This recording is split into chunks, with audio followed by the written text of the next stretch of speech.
Bonjour à tous. Aujourd'hui, je vous présente la botte de temps-fois extrême N1B de l'armée américaine. Cette paire de bottes a été fabriquée par la compagnie les Welco Enterprise Incorporated en Caroline du Nord. C'est une compagnie qui est bien connue pour ceux qui connaissent bien la fameuse Jungle Boots de la guerre du Vietnam. Donc, voici un de ses cousins, on pourrait dire arctique. Cette botte est, on pourrait dire, une, très différente de la fameuse, les fameuses Bunny Boots que vous connaissez, les fameuses grosses bottes blanches aussi, qui a été développée dans les années 50-60, durant la guerre de Corée, par exemple. Une paire de bottes que j'ai d'ailleurs et que j'utilise à l'occasion. Donc, si on fait vraiment un retour vers vraiment ce qu'on appelle la mocklock traditionnelle dans sa forme, sa hauteur et dans son utilisation générale. C'est une botte qui semble être bien connue, mais en même temps, j'ai eu peu d'informations. Le document que j'ai pu retrouver date de 1976 avec des spécifications. Je mettrai une image. Mais la production semble avoir été presque 15 ans plus tard pour une raison ou une autre. Donc, c'est vers la fin des années 80 et les années 90 qu'on voit vraiment apparaître cette botte. Et si je comprends bien, c'est pour les gens les soldats qui étaient déployés spécialement en Alaska et dans d'autres endroits comme le Groenland, par exemple. Et cette botte quand je regardais des vidéos, évidemment, elle est bien connue de plusieurs, on pourrait dire, randonneurs survivalistes. Mais j'essaie de voir si elle est encore en service. Et oui, elle est encore en service. J'ai regardé plusieurs photos, exemple, ou événements militaires, exemple, en Alaska, par exemple, les cours de survie et autres. Et je vois encore plusieurs soldats utiliser cette botte conjointement avec aussi les Bunny Boots. Donc, il semble avoir vraiment un mix de ces deux bottes qui sont encore en service. Bref, détaillons un peu la chose. On pourrait dire que c'est une botte faite évidemment très simple. Donc, l'extérieur est fait de canevas, de toile canevas résistant à l'eau. Et vous avez une semelle fusionnée, donc ici de caoutchouc vulcanisé. On voit la semelle qui n'est pas très agressive, un peu comme les bottes aussi de l'armée canadienne, en tout cas les premières générations qu'on avait, c'est vraiment des semelles qui sont très peu agressives. Et avec des œillets, 5 de chaque côté, donc attache-lacet. Ici, on a un renfort et une grande fermeture éclair à l'avant et lacet de fermeture en haut. Quand j'ai acheté ces bottes, on va y venir, évidemment, on va venir à la doublure, mais quand j'ai reçu la doublure, c'est très étrange puisqu'il semble que ce soit 2 larges, mais quand je regarde, on dirait que c'est plutôt un médium avec un large. Donc, vous excuserez le fait que j'ai changé la doublure intérieure, mais c'est pour vous montrer le bas américain qui ressemble beaucoup à celui au Canadien, sauf qu'il est fait simplement d'une seule couche. Mais dans l'ensemble, il ressemble beaucoup au Canadien. Maintenant, ici, à l'avant, on voit vraiment les lacets. Donc, vous avez un rabat ici de protection à l'intérieur pour la fermeture éclair. Et ici, j'ai mis les doublures de mes mock-locks de l'armée canadienne. J'ai regardé évidemment plusieurs vidéos civiles et militaires et il semble que la majorité et des militaires et des civils changent rapidement la doublure, y compris aussi les semelles intérieures. Donc ici, on va enlever.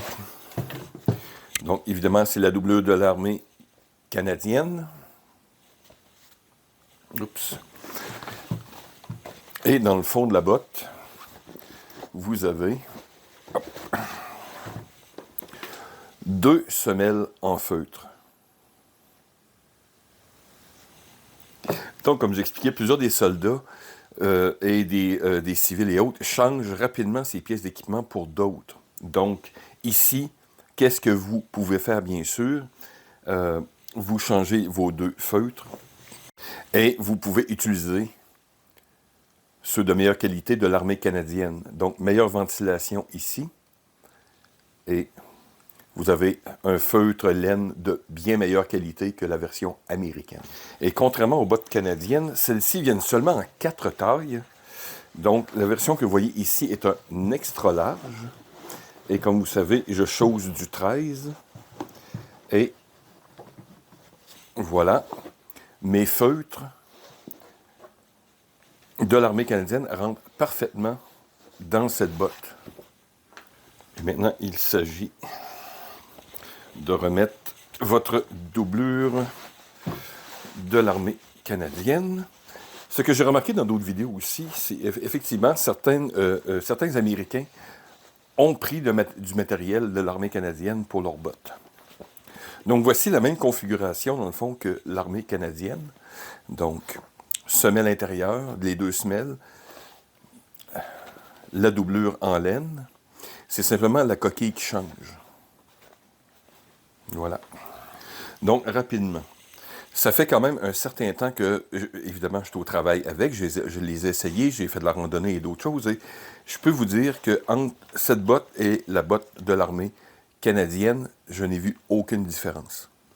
Si vous parlez de froid ou d'autres, enfin, la botte canadienne, le bon vieux modèle ancien Mocklock, celle-ci semble simplement être un peu plus saillante sur le pied, sur la jambe. Et il semble avoir moins de jeu avec le talon. Donc, ce que je trouvais un peu déplaisant avec les Mocklock de l'armée canadienne, c'est vraiment au niveau du talon, entre autres. Il y a un grand jeu à cause des lacets, tandis qu'ici, cette botte semble être un peu plus saillante au niveau du pied. Et bien sûr, il y a toujours le débat, évidemment, comme les Mocklock.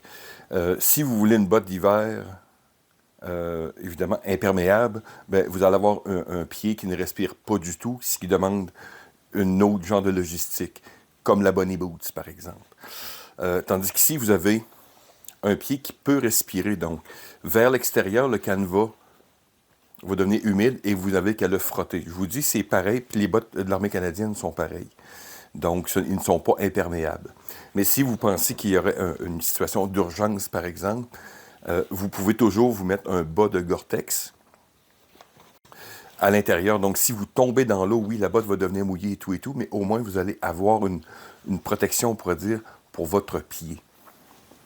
Et comme j'expliquais aussi, plusieurs personnes font des modifications assez rapidement. Comme j'expliquais souvent, évidemment, la semelle intérieure, la doublure elle-même. Et j'ai même vu des versions où les gens mettent des décorations. J'ai vu aussi les lacets à l'avant. Il y en a qui ont mis des lacets de cuir. J'ai vu des gens qui vont mettre des lacets plus courts ici. Donc, ils ne feront pas les fameux X autour de la cuisse, la jambe. Il y en a qui vont enlever les lacets en haut. Donc, j'ai vu vraiment beaucoup de modifications que les gens appliquent sur ces bottes. Même les teintes, puisqu'il s'agit encore de coton-toile. Donc, vous pouvez les changer de couleur assez aisément. Donc, beaucoup d'options avec ces bottes. Maintenant, comme d'habitude, ce n'est pas qu'est-ce que ça coûte, mais qu'est-ce que ça vaut. Bref, ces bottes, celles-ci neuves, je les ai eues environ pour 100 $, je crois. Elles étaient neuves. Quand j'ai regardé sur d'autres sources, par exemple, il y en a des très usagés. Il y en a qui viennent avec la doublure, pas de doublure. J'ai vu, même ici au niveau du Canada, j'ai vu quelques surplus qui gardent ces bottes.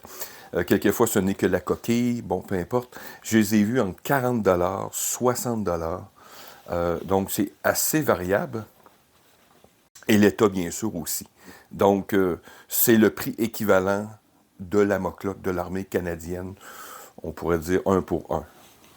Donc, dans l'ensemble, c'est une botte que j'utilise souvent. C'est un style qui est différent. La couleur aussi, peut-être qu'elle se traduit mal un peu, mais c'est une espèce de vert sage qu'on appelle vert menthe, très typiquement Air Force de l'armée américaine. Ici, vous voyez des taches, c'est du sel, donc je travaille beaucoup avec du sel. Donc, je vais leur donner un petit coup de nettoyage. Et même, c'est marqué à l'intérieur, dans l'entretien, quand vous enlevez les doublures et tout, que vous pouvez les envoyer directement dans la machine à laver. Donc, c'est peut-être ce que je vais essayer de faire. Donc, voilà. J'espère que vous avez trouvé cette petite vidéo intéressante. On se dit à la prochaine.